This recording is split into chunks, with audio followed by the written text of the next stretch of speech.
제 이름은 이정희, 나이 72입니다.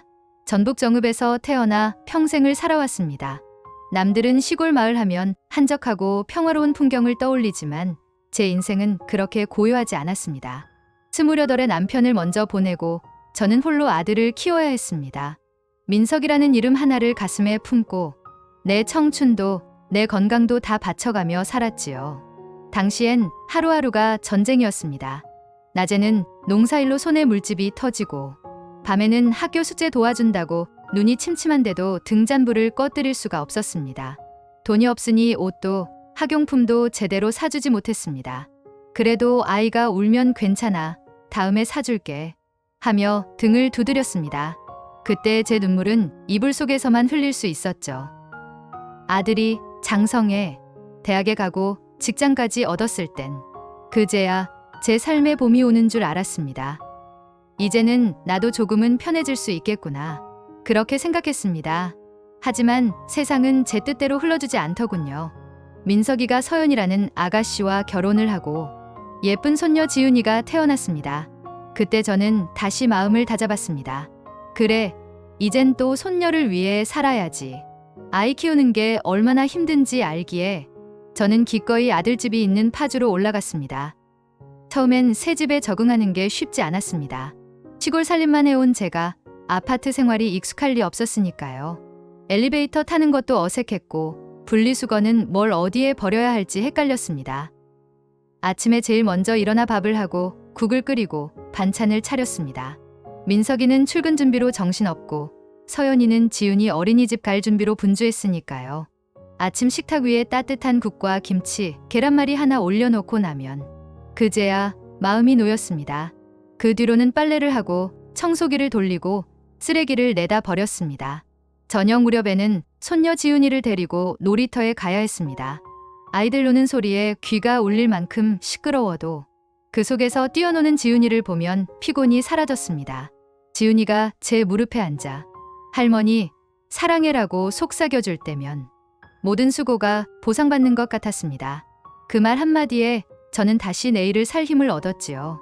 물론 힘든 순간도 많았습니다. 허리가 끊어질 듯 아파도 무릎이 시큰거려도 저는 내색하지 않았습니다. 누구한테도 힘들단 말을 꺼내지 않았습니다. 어머니, 괜찮으세요?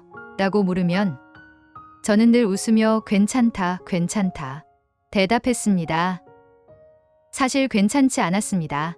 밤에 혼자 방에 들어와 무릎을 주물러도 손목이 욱신거려 잠이 안 와도 말하지 않았습니다. 말해봤자 짐만 될 거라 생각했으니까요. 서연은 깔끔하고 똑 부러지는 아가씨였습니다. 처음엔 참 똑똑하고 좋은 며느리를 얻었다 싶었습니다. 하지만 시간이 지나면서 저와는 생활 방식이 많이 다르다는 걸 느꼈습니다. 예를 들어 밥상에 국과 김치만 있어도 충분하다 여긴 제 생각과 반찬을 3가지 이상은 꼭 차려야 한다는 서연의 생각이 부딪히곤 했습니다. 저는 이만하면 됐다 싶어도 서연은 어머니, 반찬이 조금 부족하지 않으세요? 하고 웃으며 말하곤 했습니다. 그럴 때면 괜히 가슴이 철렁 내려앉았습니다. 내가 부족한가? 내가 더 잘해야 하나? 그런 마음에 늦은 밤에도 다시 장을 보러 나가곤 했습니다. 그래도 꾹 참았습니다. 제가 조금만 더 희생하면 아이들이 편할 거라고 생각했으니까요. 손녀 지훈이가 아프지 않고 잘 자라주길 바라는 마음 하나였습니다. 그렇게 하루하루는 쏜살같이 흘러갔습니다. 아침에 눈을 뜨면 부엌으로, 저녁에 불을 끄고 누우면 다시 새벽이었지요. 시간은 언제나 가족을 위해 달려갔습니다. 하지만 그렇게 믿었던 삶이 어느 날 한순간에 흔들리게 될 줄은 그때는 정말 몰랐습니다.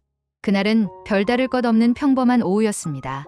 지훈이가 낮잠에서 깨어나더니 기침을 연달아 했습니다. 손바닥으로 이마를 짚으니 뜨끈했습니다. 저는 서랍에서 체온계를 꺼내 겨드랑이에 살짝 끼워 보았습니다. 잠시 후 삑하는 소리와 함께 숫자가 떴습니다. 38도. 저는 베란다 쪽 찬바람이 들지 않게 창을 닫고 부엌으로 가 깨끗한 손수건을 물에 적셔 꼭 짠 다음 돌아와 아이 이마에 올려주었습니다. 혹시라도 해열제가 있나 싶어 약상자를 뒤졌는데 하나뿐이었습니다. 저는 며느리에게 전화를 걸었습니다. 그런데 그때였습니다. 거실에서 익숙한 벨소리가 울렸습니다. 저는 깜짝 놀라 고개를 돌렸습니다. 소파 위에 서연의 휴대폰이 놓여 있었습니다. 급히 나가면서 두고 갔나 봅니다. 저는 아이가 놀랄까봐 서둘러 제 휴대폰의 통화 종료 버튼을 눌렀습니다. 하지만 한 번 울린 소리 때문에 이미 소파 위 서연의 폰 화면이 환하게 켜진 뒤였습니다. 그리고 그 짧은 순간 제 시선에 또렷하게 박힌 글자가 있었습니다. 잠금 화면 상단에 뜬 발신자 이름. 꼰대마녀. 그 발신자는 분명 제 번호였습니다. 방금 제가 걸었던 그 전화. 제 이름 대신 그렇게 저장돼 있었던 겁니다. 뭐라고? 말이 나오지 않았습니다. 심장이 밑으로 툭 떨어지는 것 같았습니다. 손끝이 차게 씻고 다리가 잠깐 풀렸습니다. 저는 아이가 누운 방 쪽을 먼저 살폈습니다. 다행히 지훈이는 얌전히 잠들어 있었습니다. 그 모습이 안심을 주는 동시에 묘하게 저를 더 아프게 했습니다. 할머니라고 부르며 웃던 아이 얼굴이 떠올랐기 때문입니다. 울리는 소리를 끄려고 서연의 폰을 집어 들었습니다. 그때 카톡 소리가 짧게 났습니다. 잠금하면 위로 작은 알림창이 올라왔습니다. 자동으로 뜬 미리 보기를 보고 그 자리에서 얼어붙었습니다. 단체 대화방 알림이었습니다. 그 아래로 누군가 보낸 한 줄이 흘러나왔습니다. 내 시엄마 또 아침상 간섭해? 나 같으면 못 산다 크크. 저는 숨을 한번 삼켰습니다. 이어서 두 번째 알림이 연달아 떴습니다. 눈치 없고 감 떨어지면 진짜 피곤하지 너도 고생이다. 그 문장들은 시엄마라는 단어를 아무렇지도 않게 입에 오르내리며 제 일상을 마치 하나의 짐처럼 말하고 있었습니다. 그리고 그 던제 위에 서연이 그동안 어떤 하소연을 해왔는지 굳이 더 읽지 않아도 짐작하게 만들었습니다. 저는 본능적으로 화면을 꺼버렸습니다. 폰을 소파 위에 살며시 내려놓고 손바닥으로 제 가슴을 꾹 눌렀습니다. 심장이 너무 빨리 뛰었습니다. 방금 전까지 이 집에서 저는 밥을 짓고 빨래를 개고 아이 이마에 물수건을 올리던 사람이었습니다. 그런데 다른 누군가의 손에 들린 작은 기계 안에서 저는 꼰대 마녀라는 네 글자로 줄어들어 있었습니다. 그리고 그 네 글자와 맞물려 제가 모르는 자리에서 제 일상이 누군가의 농담과 비난이 되어 흘러다니고 있었습니다. 내가 그렇게까지 부담이었나? 그 생각이 스멀스멀 올라오더니 곧장 눈가를 뜨겁게 덮었습니다. 저는 아이가 깰까봐 입술을 깨물었습니다. 저는 다시 부엌으로 가서 손수건을 새로 적셨습니다. 물을 꼭 짜는 손목이 오랫동안 설거지와 빨래에 시달린 탓인지 욱신거렸습니다. 나이 탓이지 하고 대수롭지 않게 넘기던 통증이 그날따라 더 선명하게 느껴졌습니다. 문득 떠오르는 장면들이 있었습니다. 서연이 웃으며 어머니 이건 너무 짜요 건강 생각하셔야죠 라고 말하던 때 그냥 제가 할게요 그냥 두세요 라고 말하던 때 지윤아 간식 그만 먹어 라며 제 손에서 과자를 슬쩍 치우던 때 그 말들이 틀렸다고 생각하진 않았습니다. 젊은 사람들 방식이 있고 시대가 바뀌었으니 그럴 수도 있습니다. 다만 그 말들 사이에 제가 들어갈 자리가 점점 좁아지고 있었다는 것을 그때는 미처 몰랐습니다. 저녁을 차렸습니다. 김치찌개를 덮이고 멸치볶음과 오이무침을 꺼내었습니다. 아들 민석이 퇴근해 들어오며 엄마 오늘도 고생하셨어요 라고 했습니다. 그 말은 감사했지만 제 가슴 깊은 곳에는 낮에 본 그 네 글자가 강한 먹물처럼 번져 있었습니다. 꼰대 마녀 밥숟가락을 들고도 한동안 국을 뜨지 못했습니다. 서연이 반찬을 옮기며 말했습니다. 어머니 오늘은 제가 설거지할게요. 어머니는 좀 쉬세요. 그래. 저는 짧게 대답하고 젓가락을 내려놓았습니다. 말을 길게 하면 목이 떨릴 것 같았습니다. 민석은 눈치를 보더니 엄마 어디 편찮으세요? 라고 물었습니다. 아니야. 괜찮다. 그 대답이 입 밖으로 나오는 데까지 오래 걸렸습니다. 괜찮지 않았습니다. 다만 이 자리에서는 지금 당장은 말을 꺼내고 싶지 않았습니다. 아이가 자고 있고 집안이 간신히 하루를 마무리하려는 시간이라는 걸 알았기 때문입니다. 설거지 물소리가 규칙적으로 흘렀습니다. 싱크대 위 조그만 선반에 올려둔 서연의 휴대폰이 다시 한번 짧게 울렸습니다. 저는 무심코 그쪽을 보지 않으려 애썼습니다. 이미 충분히 알았습니다. 지금 이 집에서 제가 불리는 이름이 무엇인지, 그리고 제가 어떤 이야기의 소재가 되어 있는지. 밤이 깊었습니다. 모두가 잠든 뒤 불을 끄고 누웠습니다. 천장을 바라봤습니다. 베개 밑으로 손을 넣어 손목을 주물렀습니다. 오늘따라 통증이 더 깊었습니다. 조용한 방 안에서 낮에 들었던 알림음이 한청처럼 다시 들려오는 것 같았습니다. 내 시엄마 또 아침상 간섭해? 그 문장 뒤에 붙은 크크가 유난히 또렷했습니다. 그 두 글자가 제가 쌓아올린 날들을 가벼운 농담으로 끝내버리는 표시처럼 보였습니다. 그때 저는 깨달았습니다. 내가 이 집에서 쓰는 말투, 손의 습관, 아침 일과 장을 보는 방식, 밥을 짓는 시간표, 아이를 재우는 요령. 내가 평생을 걸고 배워온 모든 것들이 누군가의 눈에는 낡은 습관으로만 보일 수 있구나. 이해하려고 하면 이해할 수도 있습니다. 하지만 이해라는 말 뒤에 붙은 웃음표가 내 마음을 이렇게까지 베어버릴 줄은 몰랐습니다. 이불을 턱까지 끌어올리며 눈을 감았습니다. 눈꺼풀이 뜨겁고 무거웠습니다. 울다 지치면 잠이 오기도 마련인데 그날은 이상하게도 잠이 오지 않았습니다. 머릿속에서 여러 문장이 교차했습니다. 괜찮다고 말하던 제 목소리, 못 산다고 말하던 타인의 문장, 그리고 잠깐 켜졌던 잠금화면 속 네 글자. 저는 그 네 글자를 억지로 다른 말로 바꿔보려 했습니다. 어머니, 엄마, 정희. 하지만 화면이 켜질 때처럼 그 네 글자가 자꾸만 먼저 떠올랐습니다. 다음날 식탁에 앉아 국을 떠넣으면서 저는 조용히 마음을 살폈습니다. 서운함이 미움으로 번지지 않도록, 분노가 아이 앞에서 새어나오지 않도록 오래 숨을 들이켰다 내쉬었습니다. 그러면서도 한편으로는 아주 조용히, 아주 현실적으로 한 가지 생각을 시작했습니다. 혹시 내가 나를 위해 살 수 있는 자리가 이 집 바깥에는 있지 않을까? 그 생각은 그날 소파 위에서 켜졌던 조그만 화면처럼 작고 희미했지만 제 안을 밝히기에 충분했습니다. 아직 아무 말도 하지 않았습니다. 다만 저는 알았습니다. 오늘을 지나 내일이 오면 어제와 똑같을 수는 없다는 사실을요. 며칠 동안 저는 밥맛도 없고 잠도 제대로 못 잤습니다. 아침마다 습관처럼 국을 끓이고 반찬을 꺼내지만 젓가락을 잡은 손끝이 자꾸만 떨렸습니다. 속에서는 늘 그 네 글자가 맴돌았지요. 꼰대 마녀. 처음엔 믿기지 않아 고개를 저었지만 시간이 갈수록 마음이 서늘하게 굳어졌습니다. 그러던 어느 날 아이가 어린이집에 간 뒤 방 안에 앉아 있다가 저는 서랍 깊숙이 넣어둔 낡은 봉투를 꺼냈습니다. 그 안에는 정읍 시골집 등기 서류와 오래된 통장이 있었습니다. 집은 남편이 세상 떠난 후에도 손대지 않고 남겨둔 허름하지만 제 이름으로 된 소중한 재산이었습니다. 통장에는 평생 농사일과 품팔이로 조금씩 모아둔 돈이 많진 않아도 몇 천만 원 남짓 남아 있었습니다.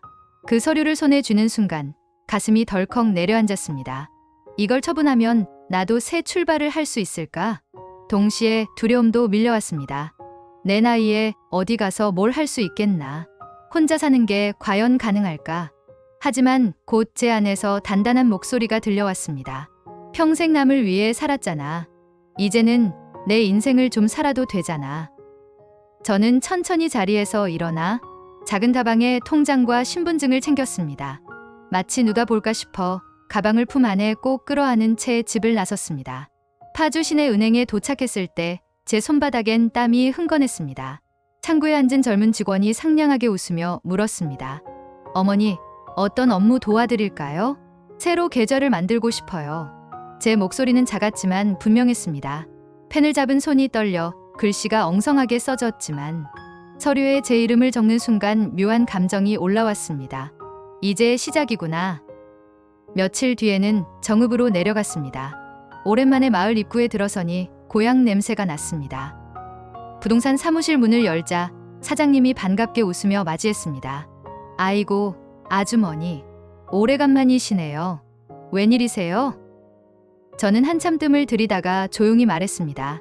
집을 내놓으려고요. 제 목소리는 담담했지만 속에서는 가슴이 세차게 뛰고 있었습니다. 사장이 놀란 눈빛으로 울었습니다. 아드님이랑 같이 사시는 거 아니었어요? 갑자기 왜요? 저는 잠시 고개를 숙였다가 대답했습니다. 이제 제 인생을 좀 살아보려고요. 그 말을 입 밖으로 내는 순간 어깨에서 무거운 짐이 하나 내려가는 것 같았습니다. 부동산 절차는 생각보다 간단했습니다. 집을 매물로 내놓고 은행에 가서 묵혀둔 돈 일부를 옮겼습니다. 밤마다 저는 작은 수첩을 꺼내 새로운 계획을 적었습니다. 바다가 보이는 곳에서 살기, 혼자가 되어도 외롭지 않게 마을 사람들과 어울리기, 손주 돌보는 일 말고 내가 하고 싶은 일을 해보기. 처음엔 이게 다 가능할까 싶어 펜이 잘 안 움직였습니다. 하지만 한 줄, 두 줄 써 내려갈수록 가슴이 두근거렸습니다. 며칠 뒤 계좌에 정리된 돈이 들어온 걸 확인했을 때 통장에 찍힌 숫자가 제 두 번째 인생을 위한 열쇠처럼 보였습니다. 비록 큰 돈은 아니었지만 그만큼은 제 힘으로 모은 제 몫이었습니다. 그날 밤 창밖으로 들어온 달빛을 보며 저는 속으로 중얼거렸습니다. 이제는 남이 아닌 나를 위해 살겠다. 그리고 마음속 깊은 곳에서 오랜만에 명확한 목소리가 들렸습니다. 정희야, 이제 네 차례야. 며칠을 더 지켜보며 마음을 다잡았습니다. 말을 꺼내는 순간 이 집에서의 제 역할과 지난 세월이 한 번에 정리될 거라는 걸 알고 있었습니다. 그래서 더 조심스럽고 더 단단해야 했습니다. 그날 저녁 밥상이 오르고 모두가 젓가락을 들었을 때 저는 조용히 젓가락을 내려놓았습니다. 김이 오르는 찌개의 냄새가 코끝을 간지렸지만 제 속은 묘하게 차가웠습니다. 서연아, 제가 먼저 불렀습니다.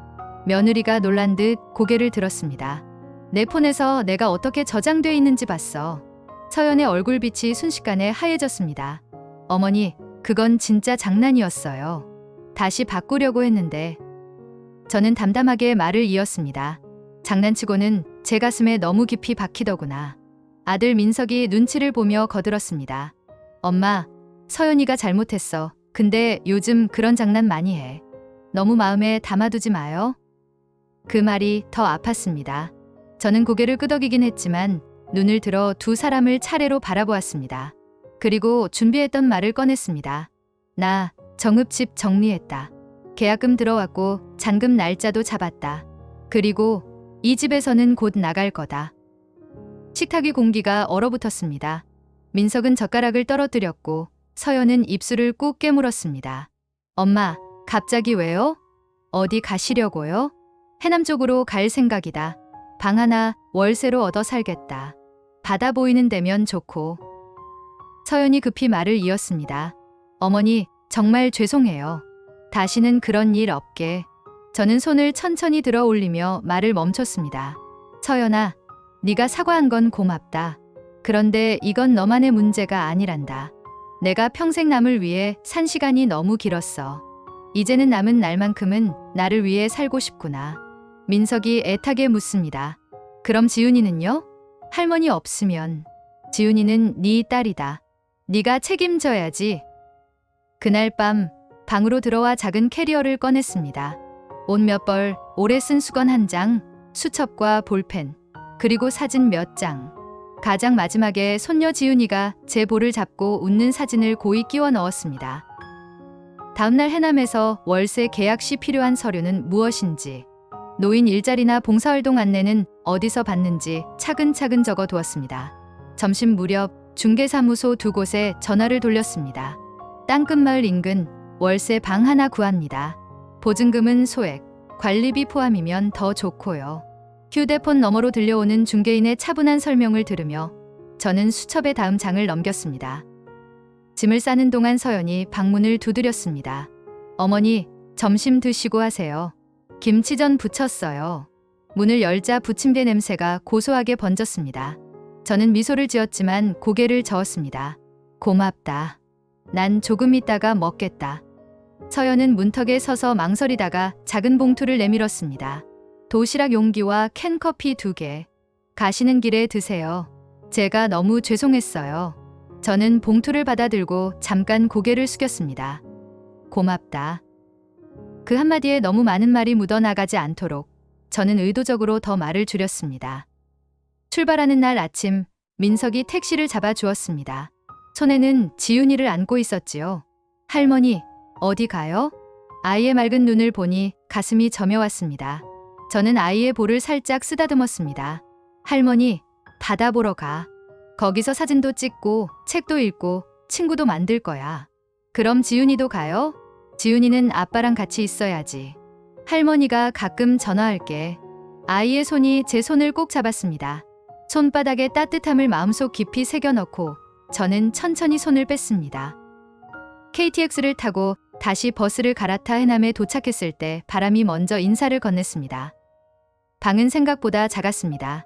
싱크대가 붙은 원룸, 창문 너머로 바다가 반쯤 보였습니다. 그래도 좋았습니다. 문을 닫는 순간 이 작은 공간이 나의 삶을 품어준다는 사실이 분명해졌습니다. 첫 한 주는 동선을 익혔습니다. 슈퍼는 어디에 있는지, 병원은 어디로 가야 하는지, 작은 도서관은 몇 시에 문을 여는지. 도서관 사서 선생님께 봉사할 수 있을까요? 여쭈었더니 토요일 아침 동화 읽어주시는 분을 찾고 있었다며 환하게 웃었습니다. 저는 신청서에 이름을 쓰며 속으로 다짐했습니다. 여기선 누구의 뒷바라지가 아니라 내가 원해서 하는 일을 하자. 몇 달쯤 되었을 때 민석에게서 전화가 왔습니다. 엄마, 요즘 너무 힘들어서요. 서연이랑은 정리했어. 지훈이랑 둘이 지내. 목소리가 많이 가늘어져 있었습니다. 지훈이가 할머니 찾네. 한 번만, 우리 집에 잠깐만. 저는 창문을 열고 바닷바람을 깊게 들이마셨습니다. 잠깐 침묵이 흘렀고 그 사이 파도 소리가 전화기 너머로도 스며드는 듯했습니다. 민석아, 지훈이는 네가 책임져야 한다. 네가 아빠다. 알아. 근데 엄마가 옆에 있어 주면. 엄마는 평생 옆에 있었다. 지금은 네 차례다. 힘들어도 네가 해내야 한다. 나는 돌아가지 않는다. 한동안 아무 말이 없더니 민석이 쉰 목소리로 말했습니다. 엄마, 이제야 알겠어. 엄마가 우리 위해 얼마나 희생해 왔는지. 미안해. 늦게라도 알면 됐다. 지훈이 잘 돌보고 너 자신도 챙겨라. 전화를 끊고 창가에 앉아 한참을 울었습니다. 슬픔만은 아니었습니다. 안도의 숨이 섞인 눈물이었습니다. 저녁이면 바닷가 벤치에 앉아 해가 지는 걸 봅니다. 해가 수평선 아래로 빨려 들어갈 때 저는 마음속으로 제 이름을 천천히 불러봅니다. 이정희, 남의 호칭이 아닌 내 이름을. 누군가의 시어머니, 누군가의 살림을 맡은 사람, 누군가의 그림자였던 날들을 지나 이제 저는 제 이름으로 숨을 쉽니다. 저는 더 이상 누구의 짐도 누구의 그림자도 아닙니다. 그리고 그 사실이 제게는 충분합니다. 나는 이제 나로 삽니다.